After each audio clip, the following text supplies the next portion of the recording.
Welcome back to the show with Aisha and Albie, and I'm delighted to say we're now joined by the actor Richard Armitage. Welcome. Hi, I need some potato peels under my eye. You do not. You don't have the slightest hint of a bag there. So people will recognise Richard from blockbuster films like The Hobbit. You had a role in Star Wars as well. Probably best known for being on our TV screens, including in the new 6-part ITV thriller called Redeye. So it's a big old drama, this, and Richard plays Dr. Matthew Nolan, who's at the centre of it. He's accused of murdering a woman in Beijing. That sounds bad, frankly.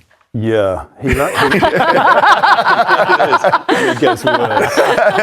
Why is it called Redeye? Because it's set on a repatriation flight for my character. He gets arrested at Heathrow and sent back to Beijing. And over the course of the Redeye on the return journey, more bad things start to happen. At the end of episode 1, one of the passengers has a heart attack after eating his meal, so he starts to realise he's being targeted. Okay, let's have a little look. What are you doing? You just rushed the captain of the plane. That can't happen again. Paranoid. I've been accused of manslaughter, denied my legal rights, rubber-gloved and renditioned. That's not paranoia. All of that has happened. So, excuse me for being concerned. When a man dies after eating a meal that was meant for me. Give me one good reason why you think someone on this flight wants to kill you. It's the same reason that they're trying to frame me. Which is? So I'm imagining that's all filmed over the Atlantic or something, but it's not. It's not. It's filmed in a studio in Maidenhead. But it's, so they do a kind of Theresa May's constituency. Well, yeah. So they do what they hang she it. Comes in at some point. She's like dancing, yeah. No, it's so funny. I read a comment saying, why are they whispering the whole time in this show? And it's like, because there's a big conspiracy happening on an aeroplane in the middle of the night. But no, it's that was a cannibalized plane that created an aeroplane set. And so you're on it for hours shooting. Would you come off thinking you've been on a flight almost? Yeah. We were on that set for 5 weeks, and they had all of the stuff. They'd seal the doors before turnover, and then you'd kind of a man would run past with a light, and it'd be like, oh, it would make you feel like you're in the air. But yeah, you'd get off for lunch and be like, oh, here we are in Maidenhead. The thing that's interesting about it is, I don't know if this is right, but you're basically still on Chinese soil when you land at Heathrow, are you? Yes, and because you're coming off their plane? Yeah, I didn't quite understand the logistics of that, and it's one of those things with a drama like this that by strictly speaking, a judge would have to intervene in order for a British citizen to be repatriated. Oh, okay. But he hasn't crossed the border, and of course, everyone's breaking the rules. So. Right. I mean, I would have run for duty free. Well, you'd lose the next 5 episodes. Yeah, grab a Toblerone. Massive. That's it. They are big, those Toblerones. So also, I must ask you about Fool Me Once, right? Because it became a big thing in our house.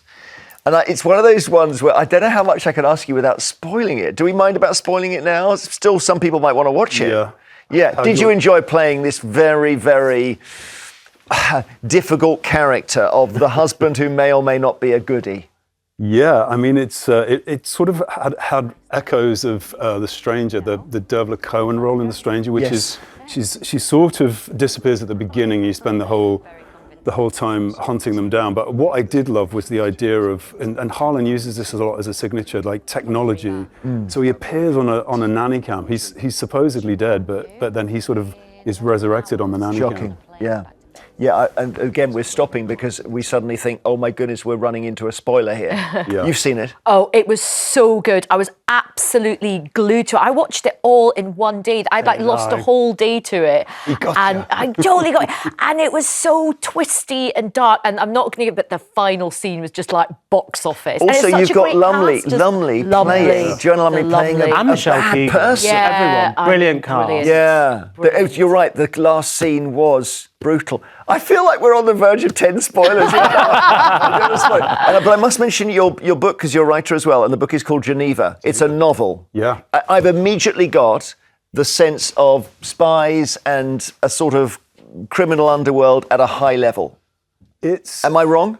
You're sort of on the right. It's about a Nobel Prize winning scientist who's sent to Geneva to endorse a neural implant when she gets there, she gets a diagnosis of Alzheimer's, and so the agenda shifts, and she realizes she's at the center of a crime and she's the target. Oh, wow. So lots of rabbit holes to fall down. Because I think Elon Musk has started doing... That was one of the inspirations. Was it? Yeah, he put an implant into somebody's brain, and then you're thinking, what's the guy going to... And all he can do is operate a mouse with it. I think that happened with Liz Truss. I think that happened with Liz Truss, actually. That's how it happened. Yeah, Going neural implant. for a Prime Minister who only lasted 49 days, she comes up on this show almost every day. So Richard is in action in Redeye. First episode was last Sunday. Second episode this Sunday, 9 p.m. on ITV1 or ITVX. So do stay with us if you don't mind.